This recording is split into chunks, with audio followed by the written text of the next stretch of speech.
وعشان أقول لك يا أنغام أعمل أي حاجة قدم لها مهر $500,000,000. وقالت له أنا عايزة أضمن حقي، مش عاوزة أبقى أمال ماهر التانية. وقعته بغمزة في حفلة جوي ووردز وما قدرش يقاوم جمالها وقال لها فلوس المملكة كلها تحت أمرك. أنغام جابت تركي آل الشيخ الأرض وهتنضم خلاص تحت لنساء الحرملة وتبقى الملكة. يا ترى إيه الحكاية؟ أنغام وقعت وقفة للمرة الخامسة واتجوزت تركي آل الشيخ. خلال الكام يوم اللي فات السوشيال ميديا كلها انقلبت على خبر جواز أنغام من تركي آل الشيخ، والجمهور عايش في حالة صدمة بعد ما خبر جوازهم اتأكد أثناء تواجدها في المملكة العربية السعودية.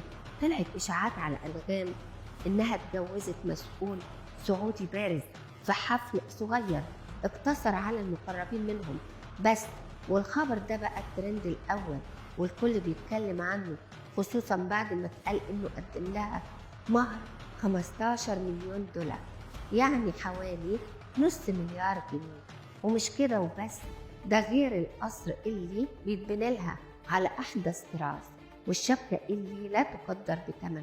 واتقال كمان إن أنغام قعدت وحطت رجل على رجل واشترطت براحتها وقالت له أنا هدخل الحرملك بتاعك بمزاجي وهبقى أنا الملكة، واللي فات ده كله كوم واللي جاي كوم تاني. وترك وافق على كل شروطها، ما هو وقع في غرامها على الآخر.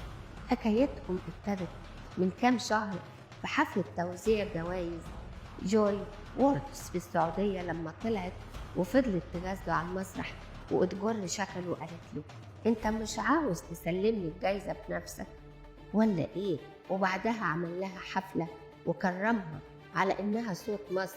والموضوع ده زعل امال ماهر وخلى الجمهور يقول اكيد ما بينهم في حاجة، ما هو تركي كده كل ما يحب يتجوز واحدة يقول عليها صوت مصر. وبعد كل الجدل اللي أثاروه ده طلعوا قالوا كل ده إشاعات وإن تركي مش ناوي يتجوز مصرية تاني خلاص. قال توبة من دي النوبة. أنغام مفيش جوازة طلعت منها خسرانة ومش شاغلها كلام الجمهور عنها وهجومهم عليها. وقال إيه اتجوزت 4 مرات والخامسة جاية في الطريق، خدت خلفة عدلة تصطبح بيها زي أحمد عز، وخدت موزع ناجح عمل لها أنجح أغاني زي فهد، مرورا بأحمد إبراهيم اللي رجعها ترند، وطبعا أول جوازة اللي أنجبت منها ولدين. أنغام للمرة الخامسة تقع وقفة بغض النظر عن الحاجات اللي عانت منها، لكن بتتجوز صح وبتموفي اون وبتتطلق من غير دوشة، والأهم من غير ما تخسر.